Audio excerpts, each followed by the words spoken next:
Hi, this is Glenn Tompkins. We've enjoyed a nice series on mortgages, how to get approved for a mortgage, how to fix up your credit rating if you need to, and who to talk to when you want to get a mortgage and get educated to help yourself. Today, I thought we could talk about buying a condo. Now, we know there's a lot of condominiums for sale in the London area. Is it a strategic thing to buy one? Is it something that I want to buy? Is it affordable? What would I do with it? Is it somewhere I want to live or somewhere I would like to rent? Well, these are things you want to talk about with your realtor. If you're curious about these things, they can have a good discussion with you on that matter. Now, the different types of condos that we have, and we all know they're high rise apartment condos. And they can be a studio apartment right up to several bedrooms, very luxurious places too in the city of London. There's also condo townhomes, and those are really nice for young families that are very busy or students because they offer multiple levels. Sometimes they have backyards, patios, and they're a really good place to live when you're a busy family. You just don't have the time to look after a house outside. And then there's detached condos. They're basically a house on a small parcel of land that's part of a condominium complex. Now, what are some of the essential steps to help you to purchase a condo? Well, as always, you got to go to the bank. You have to talk it over with a mortgage broker or your bank before you start looking at any active listings to see where you stand financially. This way, you can look at the best condo that you can get, the amount of money you can spend. Then you're going to have a status certificate that's asked for from the condo corporation, and your lawyer will look that over to make sure the condo corporation is in good health financially. Then, of course, the most important part, hiring a realtor. I love working in the condo real estate market. I have for many, many years. So these are things you want to talk about with your realtor. What is your ideal budget range? How much do you want to spend? Where do you want to be? Are you looking for a personal residence? This is where I'm going to live, perhaps my family and I, we're going to live there. Or do we want an investment property, somewhere we can lease out? So where would be the best place in London or those surrounding areas to buy a condo like that? Do you want to have a condo that's walkable, which means it's close to the things that you want, things that are important to you in your life, parks, shopping, that kind of thing. Now, as far as condo fees, and that's something that everybody says, oh, condo fees are involved. Yes, they are. And they're usually from $250 to $400 if it's a newer building or a townhouse. It's around that range. It can be a little more, a little less. But if you get into a premium high rise, you get into some older complexes that require more maintenance, just like an older house does. Well, then you're going to spend more. You can spend upwards of $1,500 in condo fees on some of those. Some of them start at 600, but there's a wide range. And those are things that you're going to have to look at because you might say, I really love this spot, but just out of my range. But this spot is pretty good and I like it and I can afford the whole thing. So, what does your condo fee cover?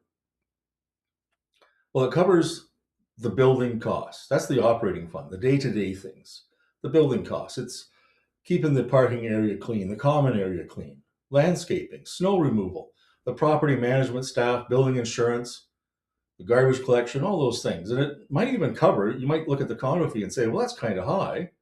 But then you realize it covers your water, your heat, your gas.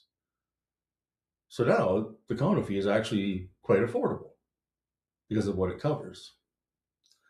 Then the condo fee also has to be part of a reserve fund. That's for future savings. The bigger ticket items, perhaps they got to fix the roof, reshingle it, or re-roll the flat roof, those kinds of things. Repaving the parking lot, upgrade the elevators. That has to happen from time to time. And so, how do you get a condo fee figured out? Like, how do you know how much you're going to pay? Well, the specific fee assigned is assigned to a unit based on the square footage percentage of that unit compared to everything else. That's how much condo fee you pay. And then it depends on a few things.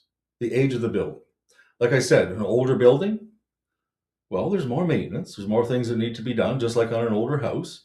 And so they have to know they can keep these things fixed and maintained and to look after some unforeseen things as they go along. There's the amenity scale. Do you want to have an indoor pool? Do you want to have 24/7 concierge? Do you want to have underground parking? Well, those things all have to be paid for. So in these more luxurious condos, they're like a hotel sometimes.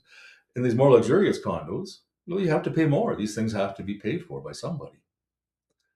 And it's also the condo type. Now, typically, row townhouses, those kinds of condos, are typically lower. They have the lower fees of the condo range because they just cover things on the outside, like roads, visitor parking, grass cutting, a few things like that.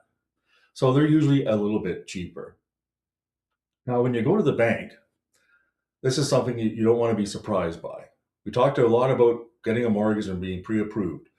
Well, that goes hand in hand with your condo fee because 50% of your monthly condo fee goes directly against your debt to income ratios. So the bank counts that as part of your monthly expense, half of your condo fee. So if you have a condo fee of, say, $600 a month, well, then the bank counts that, or the mortgage broker has to account for $300 a month as an obligation on your file to pay your mortgage. And you want to really pay attention as well to the special assessments. If there's a major emergency that occurs or has occurred in the past, and it's being paid off in a special assessment, we want to know how much that is, how long it goes on for. We want to make sure, is there a special assessment coming? How much is it? What will it cost us? Now, that doesn't mean you don't buy the condo. It may just mean you get a little bit better deal to help you cover that cost. Or perhaps they'll pay for it in the sale of the condo. These are mandatory lump sum payments. They have to be paid per unit. So be aware of it. You can use it either as a negotiating tool to help you to decide whether or not purchasing that condo is worth it. So how do you protect your investment when you're in a condo? Let's just go over a few things in review. We want to make sure the status certificate is reviewed by a qualified real estate lawyer. And we all have those. I have a few that I work with that I can easily recommend to you so that you can get a good idea of what's going on with the condo. What kind of health is it in? Does the current owner owe any backdated fees? Is there any special assessments planned or budgeted coming up? We want to know what's going on in the near future. Is the reserve fund funded properly? Is it underfunded according to the latest engineer's study? Or is it properly funded? These are things that as a realtor, I can go over them with you. I can help you to understand what they are. We can look at it, and it doesn't mean you can't buy it, or it doesn't mean it's a bad place to go. It means it might be a great place to live because we can get it for a really good price by using these things as a negotiating tool.